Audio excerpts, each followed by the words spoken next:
મારા ભત્રીજો છે સુનિલ પોપટ. આ સવારે કોમે જો ને તો મને બોલિંગ જોયો હતો સવારે કે કાં જાય એમ તે મેં કામે જ એમ તો કે મેં જામ એમ તે મેં જતા જોયો. પછી 9:30 મારી પર ફોન આવ્યો કે સુનિલ કુંડીમાં પડી ગયો છે. કુંડીમાં પડ્યો તો પછી મેં બાઇક લઈને જોવા ગયો તો 108 મેં કરીને અહીં લઈ આવ્યો. અને પેલો એક છે સૂતો તે પડેલો. પછી ગટર મેં અંદર જોયું ગટર મેં બધો ગેસ નીકળતો હતો અને 10 બાચકા જેટલા કાઢેલા હતા. કોઈ વધારે બાચકા નથી. મેં બધું અંદર ફરીને જોઈને આવ્યો એટલે મને એ ખબર મને પડી. પછી આ બીજા સાહેબ પોલીસવાળા હતા એમને બતાવ્યું મને કે મારા મોબાઈલમાં એવું છે કે દિવ્યા ભાસ્કરમાં કે આખી રાત પડ્યા રહ્યા અને આખી રાત કામ કર્યું પણ આખી રાત કામ નહોતું કર્યું. સવારે જ મારે ખેતી.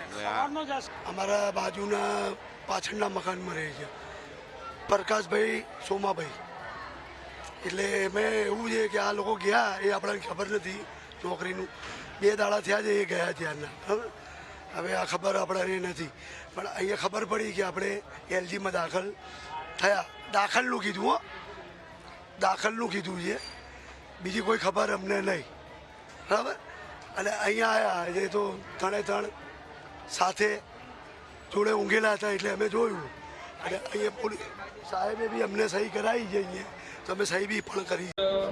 માણસોને લાવીને જિગ્નેશભાઈએ તે ટેન્ક સાફ કરાવવાનું કામ ગઈકાલના રોજ શરૂ કરવામાં આવેલું હતું. ગઈકાલે સાંજે અડધું કામ પૂરું કરાયા બાદ અડધું કામ બાકી હતું તે આજ સવારે 7:30 વાગ્યાથી શરૂ કરવાનું હતું.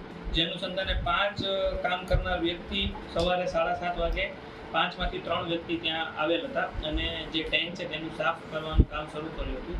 જે અનુસંધાન એક વ્યક્તિ સાફ કરવા દરમિયાન નીચે પડતા તેને બચાવતા અન્ય 2 વ્યક્તિઓ પણ અંદર જતા 3 વ્યક્તિઓનું પ્રાથમિક કારણ જે ગેસ ગળતર ત્યાં થયું હશે જે ટેન્કની અંદર તે અનુસંધાને તેઓનું મૃત્યુ થયું છે. અને આ જે કંપની છે તેના સંચાલક અને તેના ઓપરેટર જેણે કોન્ટ્રાક્ટ લીધો છે બંનેને રાઉન્ડ અપ કરીને પ્રાથમિક પૂછતાછ હાલ ચાલુ